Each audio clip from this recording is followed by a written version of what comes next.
رب العالمين نحمده سبحانه وتعالى ونستغفره ونستهديه ونعوذ بالله من شرور أنفسنا ومن سيئات أعمالنا. من يهديه الله فلا مضل له ومن يضلل فلن تجد له وليا مرشدا.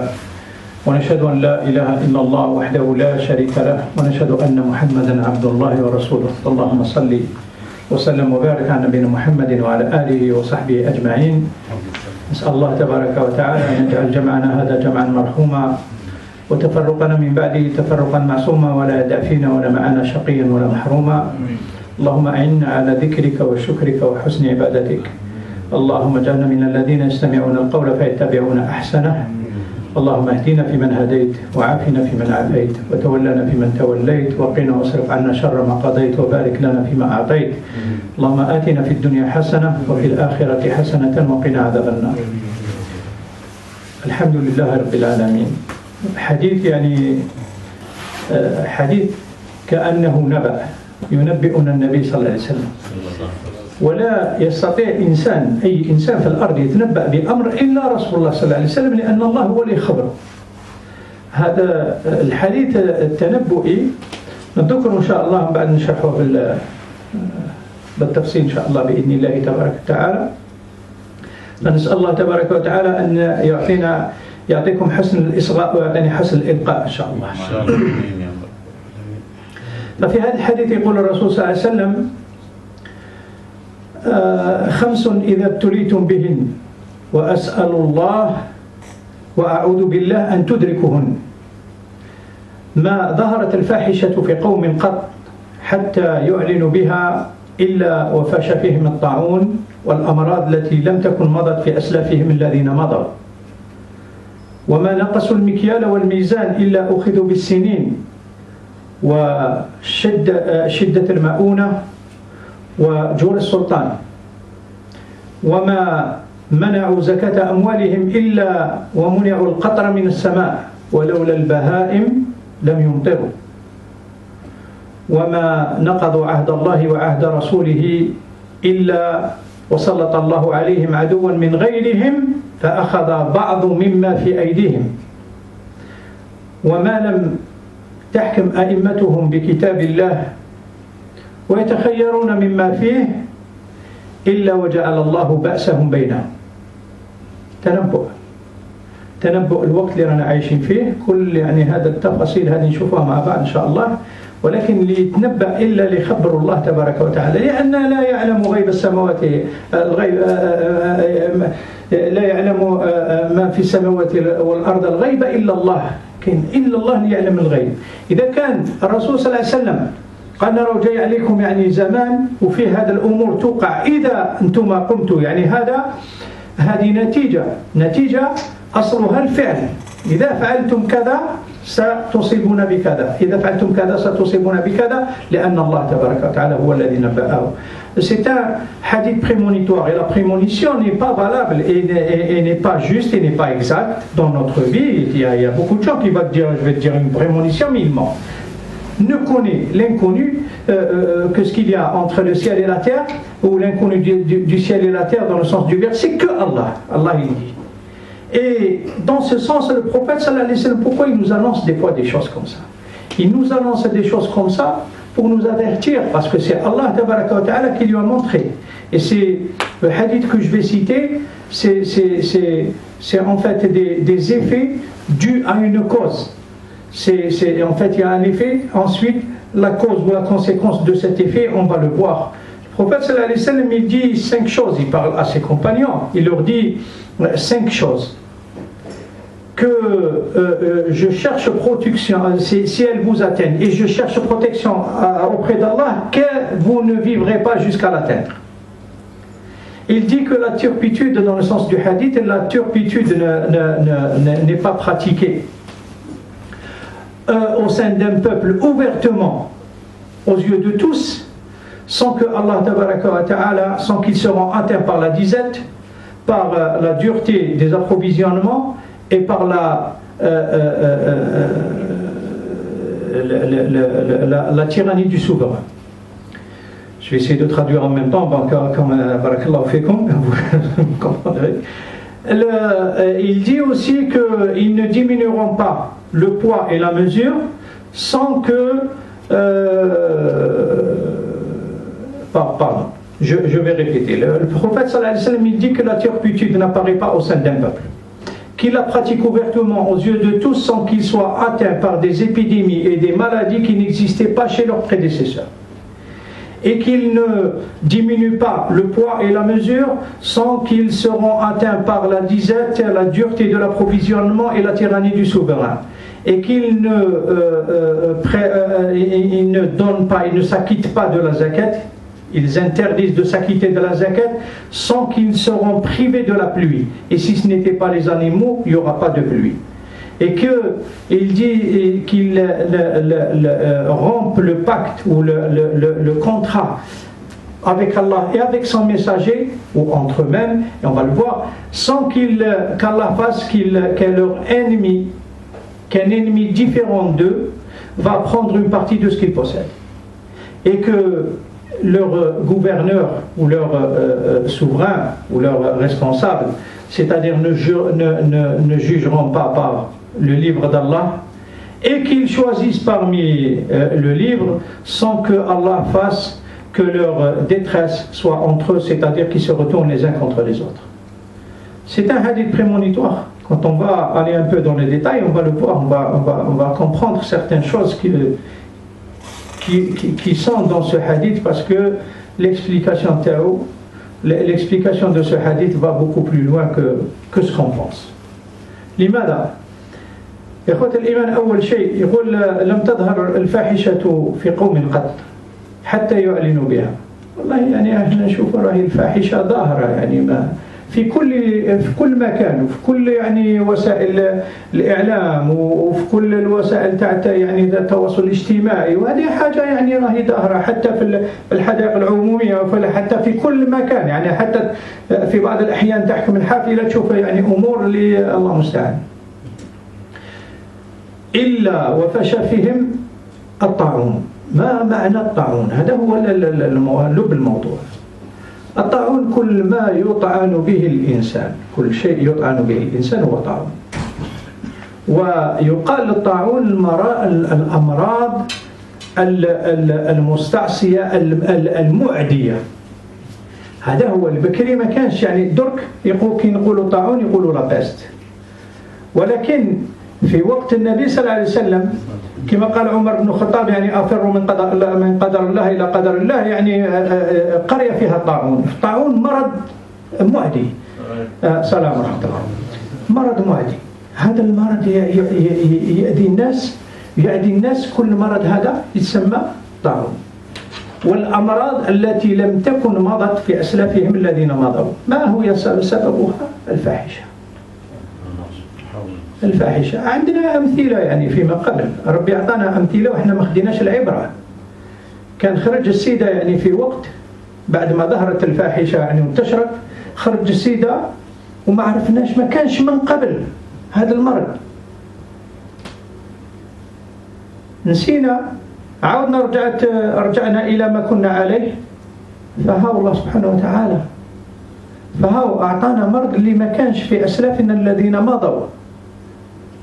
هذا كورونا نقول وش هي الأسباب ولماذا وعلاش، وتغلب عليه، أنت تغلب عليه بالقضاء على الفاحشة. هذا يعني انحطت الأخلاق حتى الدرجة وإن أصبحت هذا الأمور يعني كلها مباحة أمام مرأى الجميع، حتى ولا الإنسان هو اللي يحشم، موش الناس اللي تفعل هذا الشيء، يعني سبحان الله. فهذا هو آثار هذا الفاحشة، آثار تاع الأمراض هذه المعدية اللي ما وجدولهاش يعني حل، وكل ما يوجدوا حل يخرج شيء آخر، لأن قضاء الله قدره. احنا نسأل الله تبارك وتعالى يعافينا ونستغفر إلى الله تبارك وتعالى. هو الاستغفار يسلكنا، ما كان الله معذبهم وهم يستغفرون. احنا اللهم اجعلنا من المستغفرين، لأن ربي سبحانه ما يعذبش ناس وهم يستغفرون. هذا هو. يعني le prophète sallallahu alayhi wa sallam dit que la turpitude n'apparaît pas au sein d'un peuple, qu'il la pratique ouvertement aux yeux de tous, sans qu'il ne soit atteint par des épidémies et des maladies qui n'existaient pas chez leurs prédécesseurs. il n'y a rien à expliquer en fait. C'est hadith, c'est le vécu, c'est notre vécu exactement. La turpitude, c'est les obscénités, c'est les actes obscènes qu'on est en train de voir partout. Ça se pratique ouvertement aux yeux de tous. Maintenant, c'est nous qui avons honte, c'est pas eux, ceux qui les pratiquent. L'échelle des valeurs est inversée. Au point où, n'en parlons pas dans les médias ou dans les réseaux sociaux et j'en passe, mais maintenant au vu, au su de tous, dans n'importe quel endroit. Avant c'était peut-être un peu discret, là, les jardins publics ou autres, maintenant c'est dans le bus, dans le métro, dans ceci, dans cela, c'est normal. Comme si c'était quelque chose de tout à fait banal, alors que c'est des actes impudiques, si je puis dire, le peu que je puisse dire.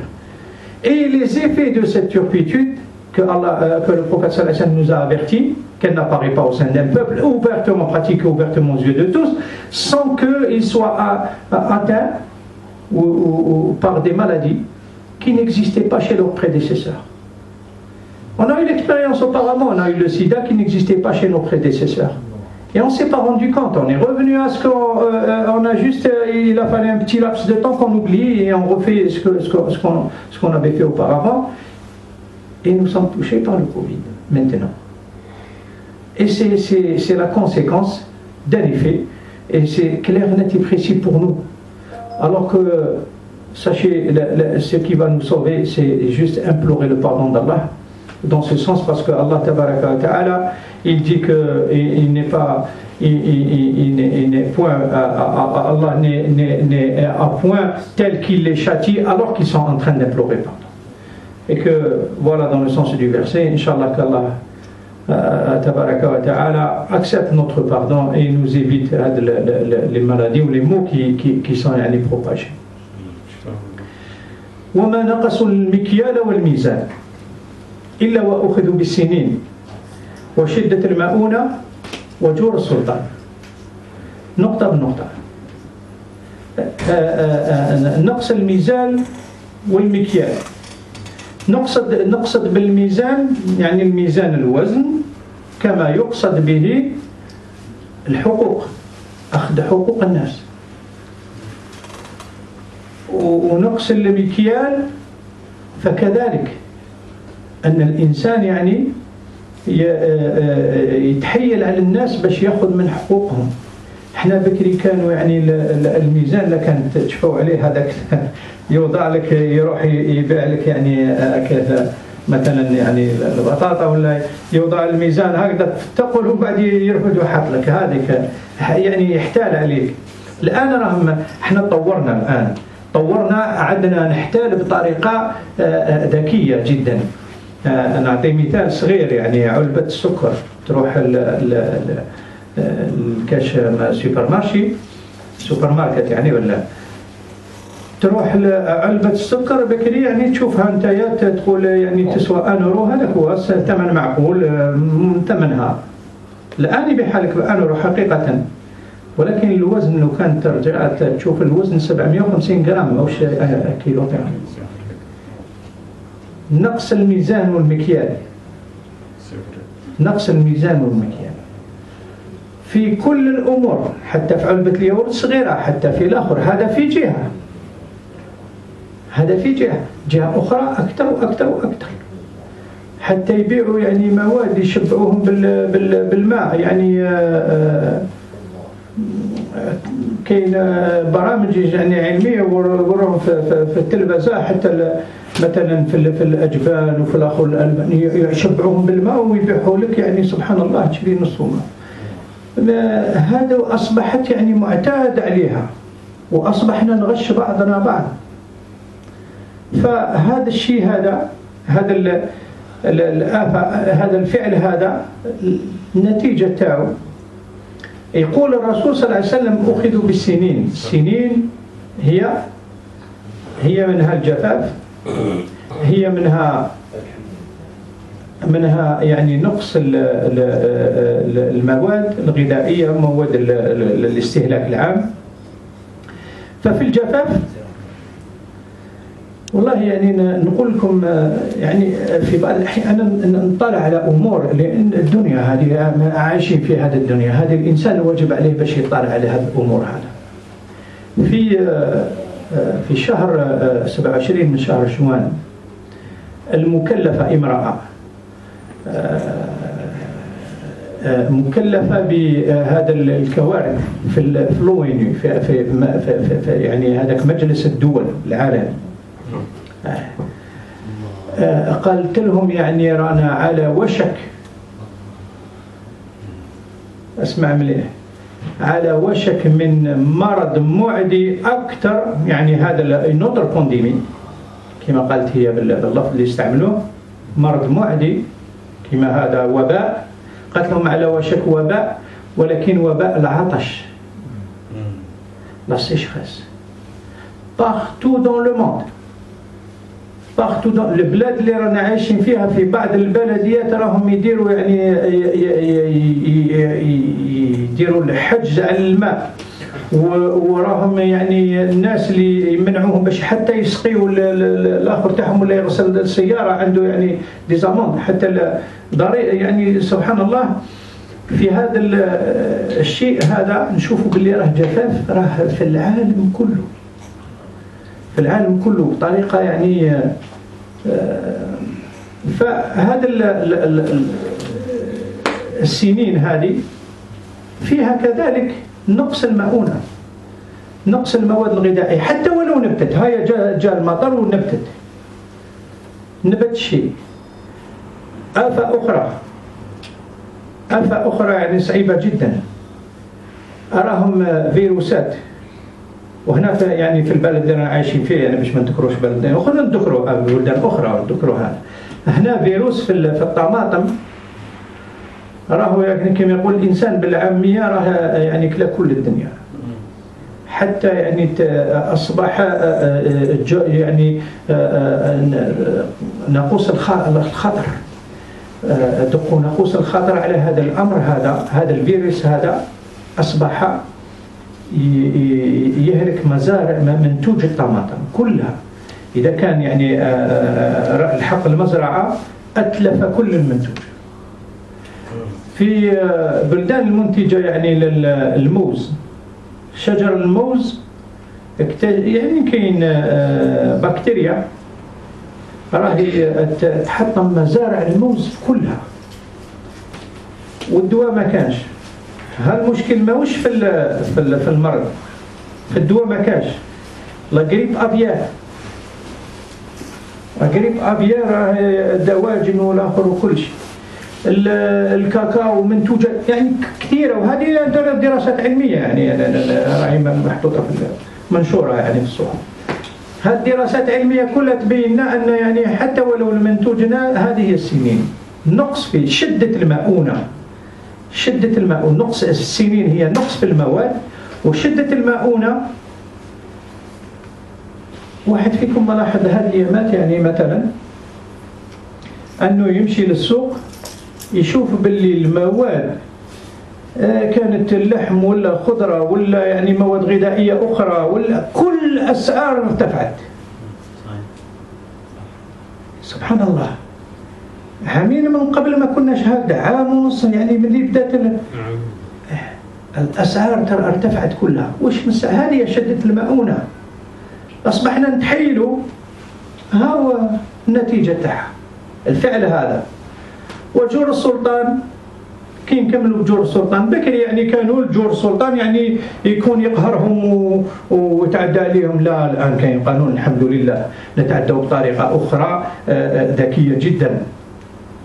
أولادنا في كل العالم، ماهوش غير في بلادنا هنا، كلهم راهم مديونين. هذاك اللي يزيد يعني في الجيل الثالث والرابع راهم مدين، مصاريف كبيرة انصرفت.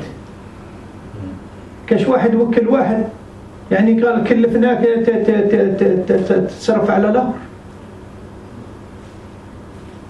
شركات كبار حابسين ولا كان يدوا يعني. هذا وجور ارتفاع الضرائب، كل هذا جور سلطان، كل هذا جور سلطان. والله يعني شوف يعني سبحان الله عمر بن عبد العزيز عندما أصبح يساعد في الناس وأصبح يواسي في أمور نعاود نشوفها يعني في موضوع آخر. عندما أصبح يساعد في الناس وينقص عليهم الأعباء وكلش زادت الخزينة حتى أصبح يعني كي يراسلوها تاع الخزائن يقول له يعني درنا كل شيء وباقي المال يعني أكثر من اللي كان. ما نسألوش نفسنا جاء المرض راه تجيب الملايير أصرف المال. سبحان الله هذا كله وراح من بعد تحيل على شكون؟ تحيل على الإنسان الضعيف. علبة الياورت كانت 125 جرام أصبحت 100 جرام يبيعها لك نفس الثمن وأنت ما تفيقش. هذه موش احتيال، هذا موش نقص في المكيال ونقص في الميزان. يعني الله المستعان على كل شيء. Il dit le prophète sallallahu alayhi wa sallam dans le deuxième point, il ne diminue pas le poids et la mesure sans qu'il soit atteint par la disette, la dureté de l'approvisionnement et la tyrannie du souverain. Il diminue le poids et la mesure. Avant c'était dans la balance, il trichait carrément et il te diminue le poids. Maintenant c'est un peu plus intelligent que ça. Maintenant j'ai donné un simple exemple et on peut l'appliquer pour tous les autres produits. Tu prends 1 kg de sucre, je précise bien, avant tu le payais à peu près, allez, 1 euro en moyenne. Et maintenant tu le trouves aussi à 1 euro, il n'y a pas de souci. Le souci c'est que le poids n'est pas le même. C'est ça, avant c'était 1 kg que tu achetais avec 1 euro, maintenant tu achètes 750 grammes. Ils ont conservé le volume de la boîte, mais le contenant il est différent. Et ça, ce n'est pas diminuer la mesure et le poids. Et c'est ça. C'est valable pour d'autres produits. J'en ai cité par exemple le yaourt. Le petit pot de yaourt qui faisait 125 grammes, maintenant il fait 100 grammes. Mais c'est le même prix. Donc tu le payes plus cher sans te rendre compte. Il y a des fromages qui injectent de l'eau à l'intérieur pour que, voilà, tu achètes en fait de l'eau et tu le payes un peu plus cher. C'est incroyable ce qui se passe. Et ça c'est au vu au su de tout le monde. Ça maintenant, avant on se cachait pour le faire, maintenant on n'a pas besoin de se cacher. Il y a des documentaires à la télé, tu vois qu'on est en train de le faire. Et ça paraît normal, c'est normal, oui. Ah bon, d'accord, on a découvert, oui bien sûr. Mais qu'est-ce que vous avez fait? Rien. Non, on laisse faire. On laisse faire. Soyez plus intelligent. Maintenant, il ne te faudrait pas une calculatrice, il te faut un comptable carrément quand tu vas faire tes courses. Parce qu'ils te disent, il faut regarder les prix. Et je vais prendre avec moi un comptable et tu me fais les comptes et la calculatrice à la main, diminuer, diviser, multiplier pour savoir le prix réel et qu'est-ce que je vais payer. Non mais c'est incroyable. Faites en sorte, parce que nous on paye nos impôts, faites en sorte que ces gens-là ne font pas ça. Mais si vous laissez faire et vous nous incombez la faute, c'est à nous de faire des efforts pour... Avant, jamais on voyait juste le prix, on comprenait, et c'était aussi simple que ça. Maintenant, ils te font une promotion, tu payes le prix 2 fois plus cher. Oui. Alors, promotion, format familial et tout, tu l'achètes, tu l'as payé plus cher que si tu l'achètes au rayon.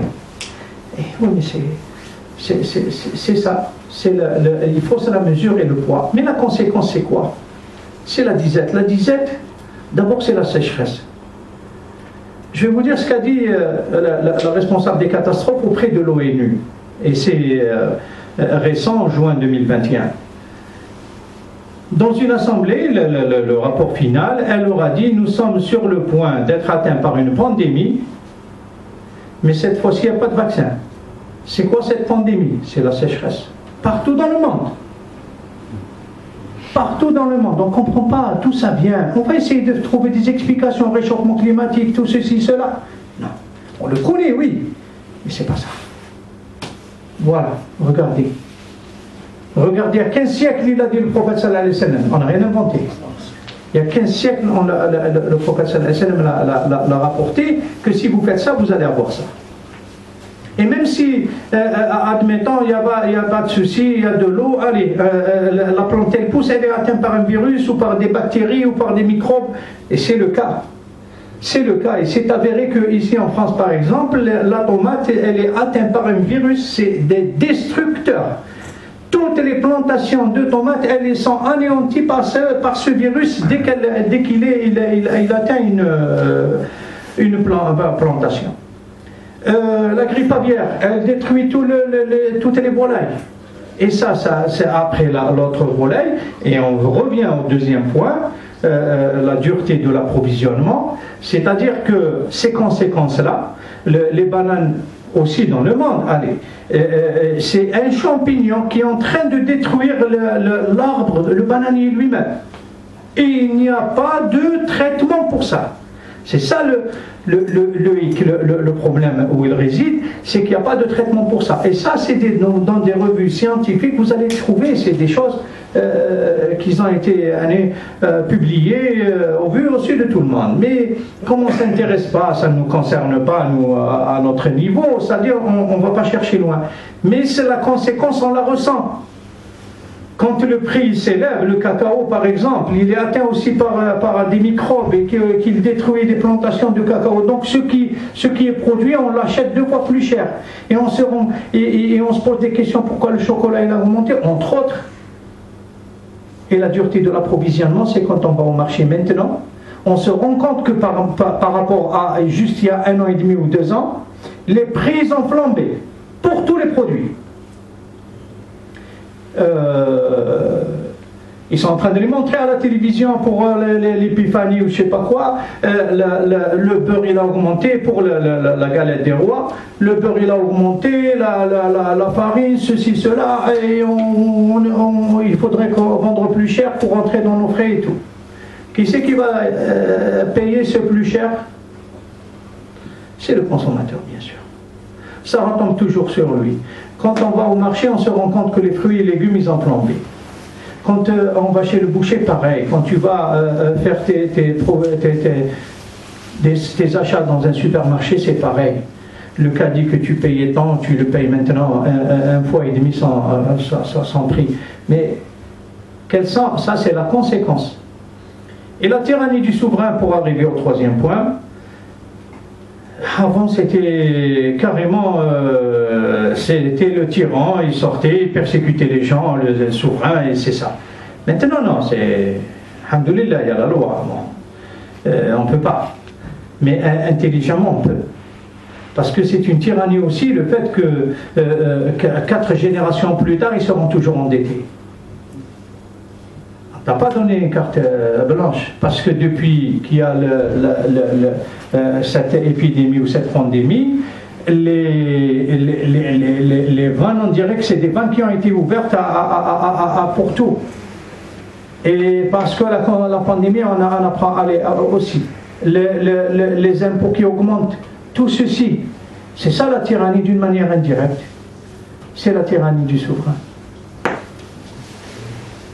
في النقطة الأخيرة يقول الرسول صلى الله عليه وسلم ولم يمنعوا زكاة أموالهم إلا وسلط الله ومنعوا القطر من السماء ولولا البهائم لم يمطروا. والله هذه زكاة المال. احنا يعني نهار اللي كانت الأزمة المالية في 2007 وانتشرت حتى 2011 كل البنوك تقاسوا إلا البنوك الإسلامية. إنسان ما يسألش نفسه. لا سألوا هما نفسهم، هما اجتمعوا يعني كاين تقارير اللي اجتمعوا بعض البنوك وقالوا يعني نشوفوا الطريقة ندرسوها هذه اللي راهي علاش ما تقاستش من هذه الأزمة المالية اللي قاست كل العالم. الزكاة إخوة الإيمان احنا ما كانش الضرائب في الحقيقة. لو كان نرجع للإسلام ما كانش الضرائب. كاين إذا كان نسميها ضريبة ولكن ماهيش ضريبة، هي وحدة تبدأ تخلصها إذا كان الحق النصاب وفت يعني ابتداء من 4000 أورو تقريبا فما فوق، ودار عليهم الحول دار عليهم العام باش تبدأ تخلص يعني 2 أورو ونصف في 100 أورو، حاجة يعني ومرة في السنة. وتعطيها ربي يجعل 8 فئات اللي نعطوا لهم. هذا كنت تكلمت من قبل على عمر بن عبد العزيز. لو كان كل إنسان فينا يخرج زكاة المال، شوف الله سبحانه وتعالى يجعل في الأرض ميزان.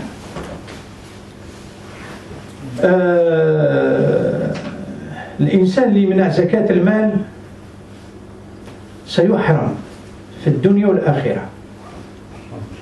لماذا سيحرم؟ لأنه حرم الناس. عندما تحرم في الدنيا من القطر، من المطر، لأنك حرمت ناس. ربي أعطاك في كل حق فقير في كل واحد فينا. لو كان كنا نخرجوا الزكاة ما يبقاش فقير في الأرض. وما راش نهدروا كلام يعني في الهواء ولا في التنبؤات، لا، كلام حقيقي. عمر بن عبد العزيز راهم يدرسوا عليه حتى الآن في الجامعات الكبرى. عمر بن عبد العزيز بدأ يعني بزكاة المال يفرقها على الفقراء. أول اللي وصل زكاة المال للبيوت تاع الناس في بيوتهم، يعني كما تقول أنت الآن رسائل حقوقية كذلك للبيت. أول هو عمر بن عبد العزيز، كان يبعث إلى عبد الرحمن، يعني كان مولي على العراق، يبعث له يقول له يعني وزع على الفقراء. قال وزعت على الفقراء، على كل الفقراء، وزع على الفقراء. قالوا وزعت على كل الفقراء، ولكن قالوا الخزينة ممنوعة. قالوا روح شوف الناس المدينين دون إسراف ولا يعني للناس اللي عندهم الديون، موش لسفاهة ولا لإسراف، يعني موش باش يدير به أي حاجة ولا يصرف يعني يبدر. قالوا فسدد الديون تاعهم، سدد كل الديون. قالوا الخزينة مازال مملوءة.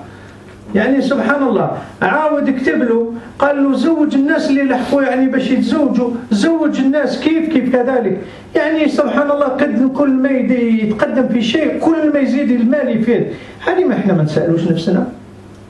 الزكاة أولا ليك أنت، خذ من أموالهم زكاة صدقة تطهرهم بها، تزكيهم وتطهرهم.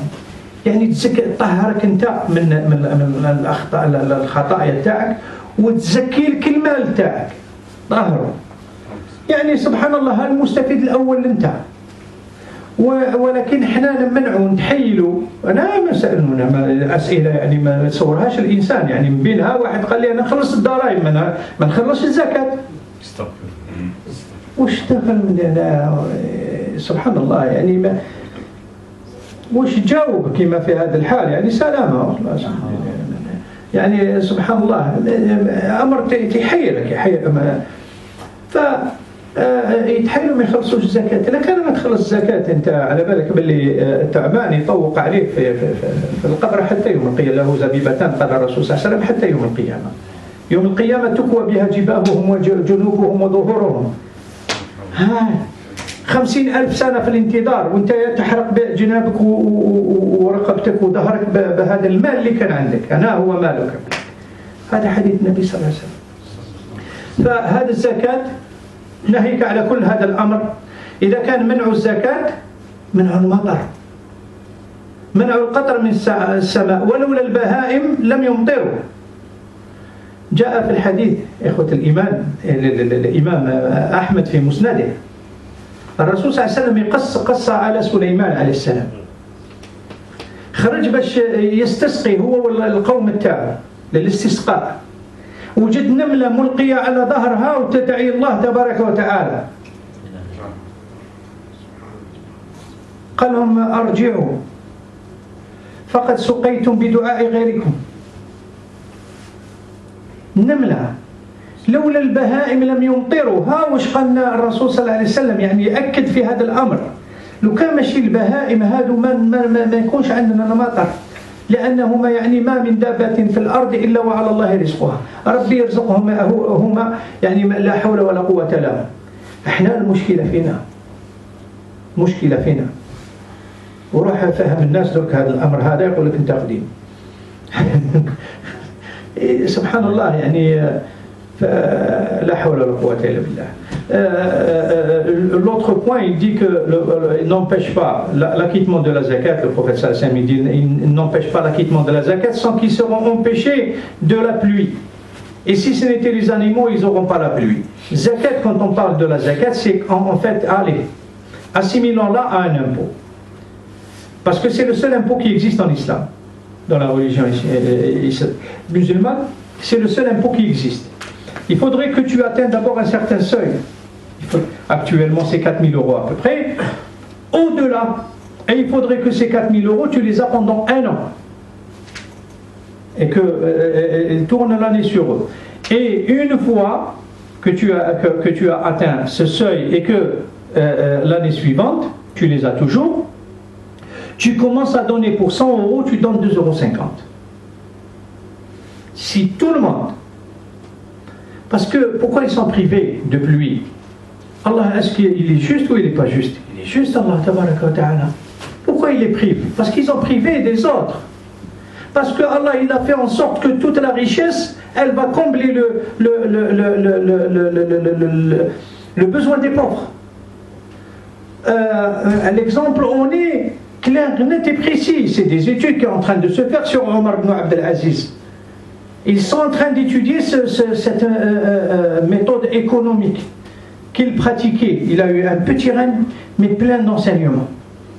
Il a envoyé Abdurrahman, qui avait la tutelle de l'Irak à l'époque, et il lui a dit distribue la zakat pour les pauvres. Allez, tu leur donnes l'argent, c'est le premier à avoir fait le recensement des pauvres, et il prenait l'argent chez eux. Imaginez un peu. On est un peu en retard avec le RSA, c'est intervenu, c'est pas très loin. Et Omar ibn Abdelaziz, l'autre, il lui répond, il lui a dit on a donné tout aux pauvres, il n'y a pas de souci, on leur prend chaque mois, mais on a encore plus d'argent. Il lui dit maintenant, allez, tu vas voir les endettés, ceux qui n'ont pas fait des excès, et ceux, alors les endettés là, tu payes leurs dettes. Et il lui a dit, on a payé les dettes des endettés, mais on a encore de l'argent, et on va faire quoi? Il lui dit, maintenant tu vas marier tous ceux qui ont atteint, qui veulent se marier, qui n'ont pas les moyens. Il a marié tout le monde, allez. Et encore de l'argent. Ça fait plaisir ça? Rien, depuis tout à l'heure c'était normal. Dès que je parlais de mariage, ça te... Alhamdoulilah. Il n'y a plus de Omar Abdelaziz. Il est mort, hein, ça fait longtemps. Alhamdoulilah. Il y a toujours de l'argent. Alors, qu'est-ce qu'il a fait, Omar Abdelaziz? C'est le premier dans l'histoire humaine à avoir fait des subventions aux agriculteurs lorsqu'ils étaient victimes des intempéries et tout. C'est le premier, le Awadalan, Omar ibn Abdelaziz. Alors regardez, et il avait encore de l'argent à en revendre jusqu'à ce qu'il a acheté du grain, distribué pour les oiseaux, pour tout. Entre parenthèses, des fois la personne elle plante un arbre fruitier là où il n'y a personne, et il dit, écoutez bien ce qu'a dit le prophète sallallahu alayhi wa sallam, dans chaque foi vivant, il y a une aumône. Que ce soit un animal, un djinn, un humain, n'importe qui boit ou là qui prend de l'eau que tu as puisé ou là qui mange un fruit que tu as planté, tu as la récompense. Donc c'est pour cela il ne pouvait pas faire, il était proche de l'Akhor, et c'est le petit-fils Omar ibn Khattab. Donc voilà l'exemple on est, voilà ce que c'est que la zakat. C'est, Allah il dit, prend de leur argent une aumône pour les purifier avec, et qu'elle fructifie leur argent. Non seulement elle te purifie toi de tes péchés, tu dois la sortir cette année, hein, toi. Et elle fructifie ton argent. Elle fructifie ton argent, subhanallah. Regarde les bénéfices, c'est moi le premier bénéficiaire. C'est-à-dire si la personne qui fait sortir la zakat, c'est le premier bénéficiaire, c'est pas un autre. Mais si on fait sortir tous cette partie-là, il n'y aura plus de pauvres. Il n'y aura plus de pauvres. Et c'est ça que... Alors ils seront privés de la pluie, subhanallah. Je vous ai dit que Elle a dit on est face à une nouvelle pénurie, pandémie plutôt, qui n'a pas de vaccin, c'est la sécheresse. C'est le rapport annuel de l'ONU. Le 27 juin, on date du 27 juin 2021. C'est au vu au sud de tout le monde. C'est parce qu'il y a un taux de sécheresse incroyable dans le monde. Et on comprend mieux pourquoi. Et il y a une histoire dans ce sens, un hadith rapporté par l'imam Ahmed dans son Musnad. Et le prophète sallallahu alayhi wa sallam, il raconte sur le prophète Sulayman. Et il dit qu'une fois il est sorti pour faire une prière de pluie, pour avoir la pluie avec son peuple. Et quand ils sont sortis, il comprenait les animaux, il a vu une fourmi allongée sur le dos, les pattes en l'air, et elle invoquait Allah tabaraka wa ta'ala, lui demandant la pluie. Il leur a dit retournez, vous allez avoir de la pluie avec l'invocation des autres. Voilà. Et le prophète sallallahu alayhi wa sallam nous le confirme de sa hadith, et Allah tabaraka wa ta'ala il dit qu'il n'y a pas une bête sur terre sans que sa subsistance incombe à Allah. Donc هذا يعني فيما يخص الزكاة ومنع الزكاة ونقد العقود. نقد العقود مع الله أولا قبل كل شيء. الله سبحانه وتعالى عندما خلق آدم خرج من ظهره ذريته كلها. حتى يعني أعجب آدم بواحد من ذريته وقال له يا ربي من هذا؟ قال له داود. قال له ربي كم عمره؟ قال له 60 سنة. قال له أعطي له 50 سنة من عمري يعني. فعندما جاء أجل تاع آدم ربي بعث له ملك الموت قال له لا باقي لي في عمري 50 سنة. قال له جحدت باللي أعطيتها له لداود عليه السلام. يعني سبحان الله شوف خرج الذرية تاعو كلهم أخذ منهم الميثاق أنهم يعبدوا الله لا يعصونه ولا يشركون به شيئا. فكلهم قالوا من تقولوا يوم القيامة لم نكن نعلم ولا حاجة. لا كلهم أشهدهم على أنفسهم. احنا لو كان تخلي الإنسان فطرة الله التي فطر الناس عليها، شو علاش يقول الله سبحانه وتعالى فطرة الناس التي فطر الناس عليها، وكان الإنسان ينشأ وحده يعبد الله، ينشأ وحده ما كان حتى واحد. شكون اللي نقولوا احنا يتلف له الطريق؟ الوالدين. انت اللي تعطيه وش مع الاول. حتى اعلم يا اخي انك يعني حتى سن البلوغ انت المسؤول عليه، بعد ما يبلغ مسؤول على نفسه. لهذا يعني كل طفل ما يلحق سن البلوغ يموت يمشي عند ابونا ابراهيم عليه السلام حتى يوم القيامه. احنا هذه نسيناها. فهذا هو عهد الله وعهد الرسول صلى الله عليه وسلم. تامن بالرسول صلى الله عليه وسلم ما طبق السنه تاعو وتقول لنا من به واش من ايمانه. لكن قتل العهد، لان الله سبحانه وتعالى بعث لك رسول، واطيعوا الله واطيعوا الرسول، وما اتاكم الرسول فخذوه وما نهاكم عنه فانتهوا. الله سبحانه وتعالى يقول هذا هو العهد، هذا اللي خديناه من عند الرسول صلى الله عليه وسلم. شوف الرسول صلى الله عليه وسلم يقول لا ايمان لمن لا ايمان له، يعني لا امانه له.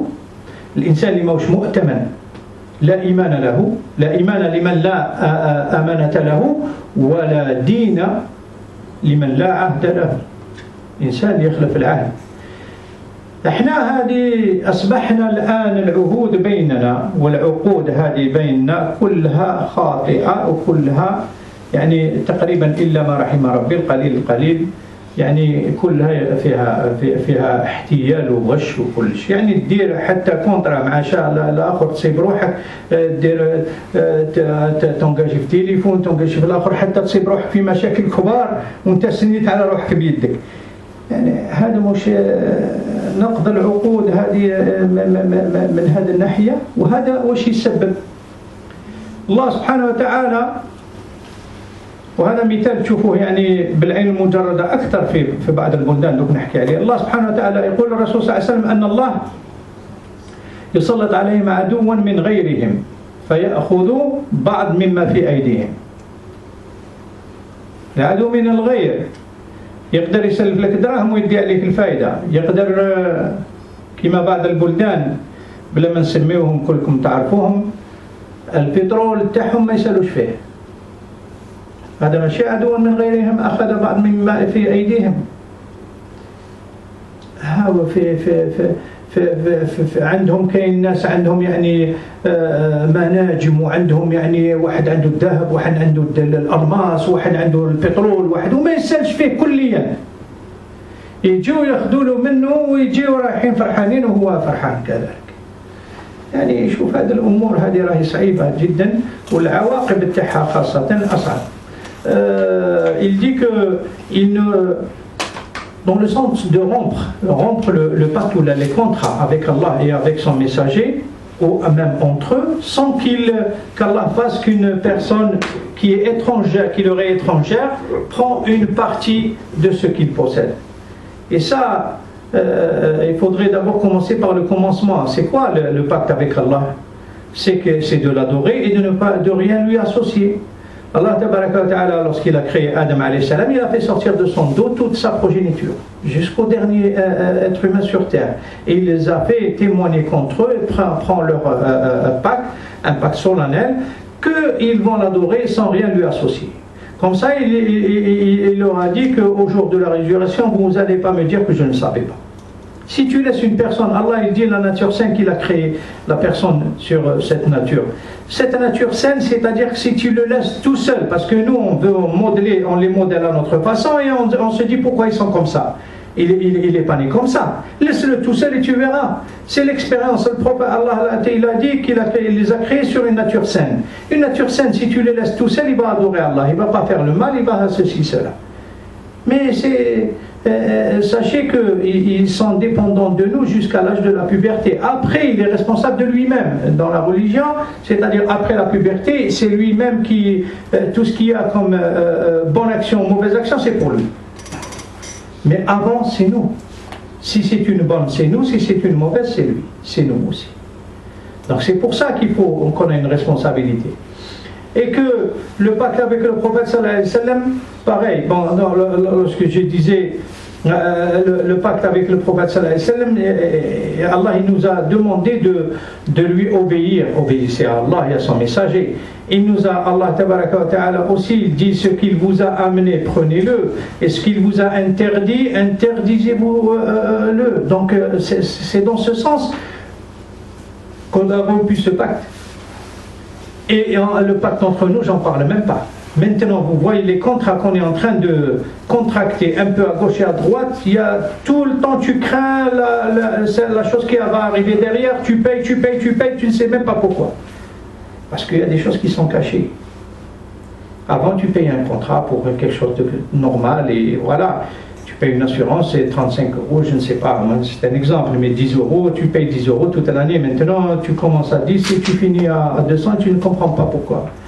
Et c'est comme ça. Alors, quand il se passe des choses comme ça, Allah, il dit qu'il va placer quelqu'un en dehors de nous qui va prendre une partie de ce qu'on a. C'est valable pour tout le monde. On n'a qu'à voir certains pays, par exemple, j'ai cité un pays producteur de pétrole, leur pétrole, ils ne disposent pas de leurs biens entièrement. Il y a une partie qui est prélevée, y compris pour ceux qui ont des minerais, ceux qui ont des choses par-ci, par-là, et on se pose des questions. Pourquoi? La réponse est là. فالنقطة الخامسة يقول ما لم تحكم أئمتهم بكتاب الله. كتاب الله باين وراهم اللي راهم يحكموا بكتاب الله يعني سبحان الله ويتخيرون مما فيه. ما معنى يتخيرون مما فيه؟ يعني اللي يعجبهم ياخذوه واللي ما يعجبهمش كي نحب باش نضرب هذا ونقول له نجبد لك الآية والآخر ونهار اللي عليا لا ما كانش كذلك. إخوة الإيمان هذا الأمر هذا يعني الله سبحانه وتعالى يقول أتؤمنون ببعض الكتاب وتكفرون ببعض. هذا هو يعني الأمر. وش يجعل الله سبحانه وتعالى؟ يجعل بأسهم بينهم ما تحوسوش بعيد. راه البأس تاعنا بيننا حروب اللي راهي في البلدان الإسلامية كلهم بعضهم بعض ما كانش براهي.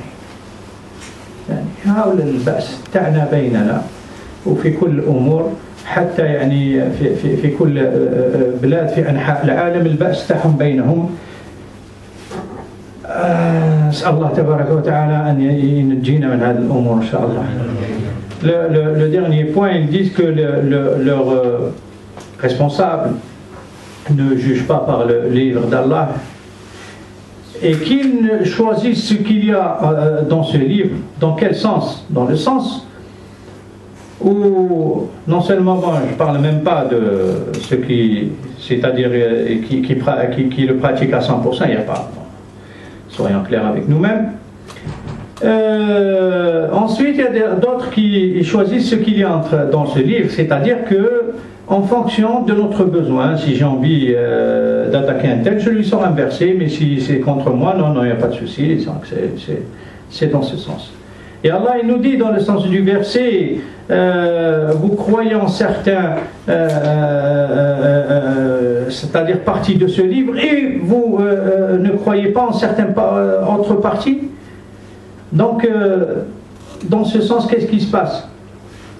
Notre détresse sera entre nous, c'est-à-dire qu'on va se retourner les uns contre les autres. Ouvrons un peu les yeux, faisons un tour à 180 degrés dans le monde et on verra que dans nos pays respectifs, par exemple, le problème c'est ça, c'est entre nous et la cause en est là. نكتفي بهذا القدر يعني إن شاء الله اليوم في هذا المجال هذا. بارك الله فيكم. سبحانك اللهم وبحمدك أشهد أن لا إله إلا أنت أستغفرك وأتوب إليك. سبحان ربك رب العزة عما يصفون وسلام على المرسلين الحمد لله رب العالمين.